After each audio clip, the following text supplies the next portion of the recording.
લોકપ્રિય કેન્દ્રીય જળશક્તિ મંત્રી સાંસદ સી.આર. પાટીલ સાહેબના જન્મદિવસ નિમિત્તે લિંબાયત વિધાનસભા અને ધારાસભ્ય શ્રીમતી સંગીતાબેન પાટીલના માર્ગદર્શનમાં જરૂરિયાતમંદ લોકોને અનાજ કીટનું વિતરણ બબ્બુ શેખના કાર્યાલય ખાતે કરવામાં આવ્યું. સુરત લિંબાયતની લાલ બિલ્ડિંગ ખાતે કેન્દ્રીય જળશક્તિ મંત્રી સી.આર. પાટીલના જન્મદિવસ નિમિત્તે ભૂતપૂર્વ ભાજપ લઘુમતી મોરચા મહામંત્રી બબ્બુ શેખ દ્વારા ગરીબ પરિવારોને કીટ વિતરણ કરવામાં આવી. લિંબાયતમાં ધારાસભ્ય સંગીતાબેન પાટીલના હસ્તકે આ કીટ વિતરણ કરવામાં આવી. મોટી સંખ્યામાં ગરીબ પરિવારોએ લાભ લીધો. સામાજિક કાર્યકર્તા બબ્બુ શેખ દ્વારા વિસ્તારમાં અવારનવાર ગરીબ અને લાચાર લોકોની મદદ કરે છે.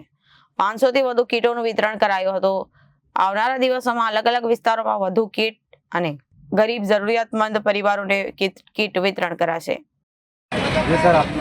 મારું નામ બબ્બુ શેખ.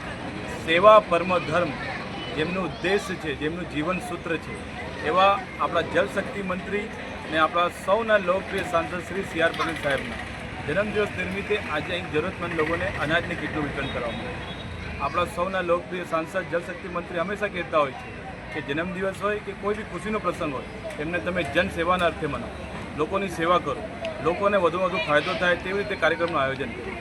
લિંબાયત વિધાનસભાના ધારાસભ્ય શ્રીમતી સંગીતાબેન પાટીલના સૂચનથી આજે લિંબાયત વિસ્તારની અંદર જરૂરતમંદ લોકોને લોકપ્રિય સાંસદ સી.આર. પાટીલના જન્મદિવસ નિમિત્તે અનાજની કીટનું ખૂબ મોટા પાયે વિતરણ કરવામાં આવ્યું. કેટલી કીટ વાંટવામાં આવી? અંદાજિત 500 થી 700 લોકોને આ કીટનું વિતરણ કરવામાં આવ્યું છે અને હજુ બી આ કાર્યક્રમ ચાલુ રહેશે.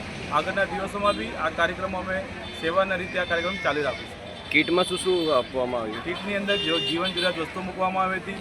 ખાસ કરીને રમજાન માસને ધ્યાન રાખીને એની અંદર રૂહ અફઝાની બોટલ, શરબતની બોટલ, શક્કર, ચાવલ, ઘઉં ને બીજી દાળ જેવી જીવન જરૂરિયાત ચીજો મૂકવામાં આવી.